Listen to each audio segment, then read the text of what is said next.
Have you ever woken up in the morning, phone still in hand, scrolling Instagram reels while telling yourself, "Bas du minute hour," until the sun has shifted half the sky and your energy is drained before the day even begins?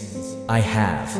And so have millions who dream big but lie paralyzed under the weight of their bedsheets, smothered by comfort and illusions. That is how most people live. That is how most people die, without ever tasting their true power. But then there are people like John Wick. Not because he's a hitman, but because of something far deeper. Because when the world tried to bury him under grief, betrayal, and blood, he didn't fold. He didn't cry for the world to notice his pain. He didn't shout his plans to anyone. He simply worked, quietly, ruthlessly, until his work roared so loud that the world had no choice but to hear it. Self-discipline is not about grand speeches or fancy journals. It's about doing what needs to be done even when your bones scream for rest. It's about killing procrastination like John Wick kills his enemies, with silent precision. If you want to stop being a slave to your phone, your bed, your excuses, you need habits. Small, simple, repeatable. Start with a consistent routine. You think John Wick could afford to be inconsistent?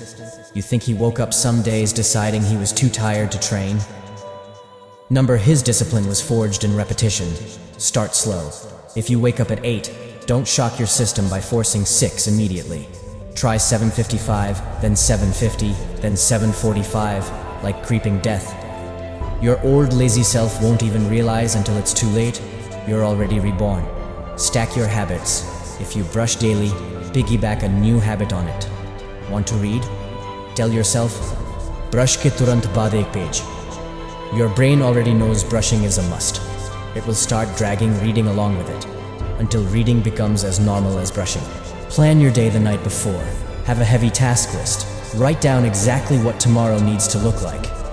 When John Wick plans to clear a room, he doesn't walk in hoping for inspiration. He knows where each bullet will land. That's how your day should be. A series of precise shots, fired without hesitation. And measure your progress. Every day you keep your promise, put a mark on the calendar. Watch those marks grow. They'll become your silent army, reminding you that you are not the person who breaks promises to yourself anymore. Then meditate. Not because monks do it, but because warriors do it. Because if you cannot sit with your mind for 10 minutes, how will you wrestle it under control for 10 hours when the real battles begin? Meditation is not about lotus positions or chanting Om. It's about telling your brain, shut up, sit down. I give the orders here. Manage your time like a loaded gun. Every second wasted is a bullet you'll wish you had in the fight later. Set deadlines.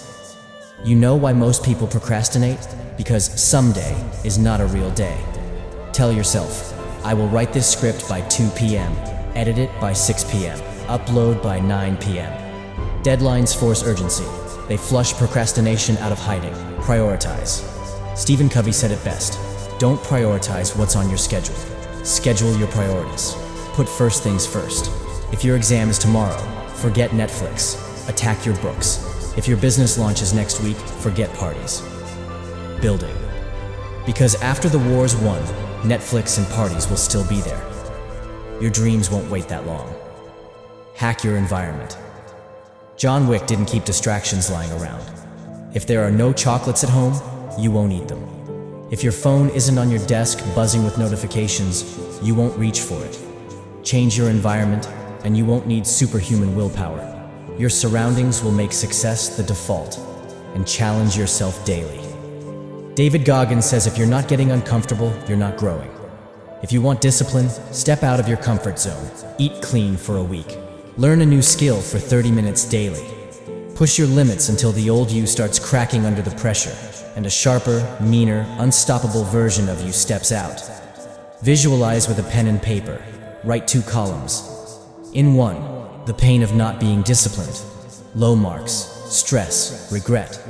In the other, the pleasure of discipline, high marks, calm confidence, doors opening that you never knew existed. Let this become your map, so on the days your motivation fades, your reasons stand tall, and move your body. Exercise. It's not just about muscles, it's about building willpower. When your body wants to stop and you push one more rep, your brain records it. We don't quit. That's how discipline becomes part of your DNA. But be careful of 3 traps. Trying to change everything at once. Don't suddenly start waking up early, eating clean, working 12 hours, learning guitar, and running marathons all in the same week. You'll break. Start with 1 or 2 habits. Master them. Then add more. Don't chase perfection. Discipline is not about never missing a day. It's about coming back after you fall. Miss one day? Fine. Get up the next day. Never break twice in a row. Remember, consistency, not perfection. And stop waiting for everything to be perfect. John Wick didn't wait for the perfect moment to strike. He struck because he had to. Start now with what you have. Your phone camera, your old shoes, your flawed self. Perfection is a mirage. Start walking, and you'll realize it was never needed. This is the way of silent work. You grind when no one is watching. You sweat. You fail. You get up. Quietly. And one day, when you walk into a room, your success will be so loud it will echo without you having to say a word. That's what work hard in silence, shock them with your success, truly means. So get out of bed. Put the phone down. Build your life like John Wick builds his arsenal. Ruthlessly. Quietly. With deadly intent. Because while the world laughs now, scrolling mindlessly, someday they'll look up stunned by your storm, whispering, "When did he become so unstoppable?"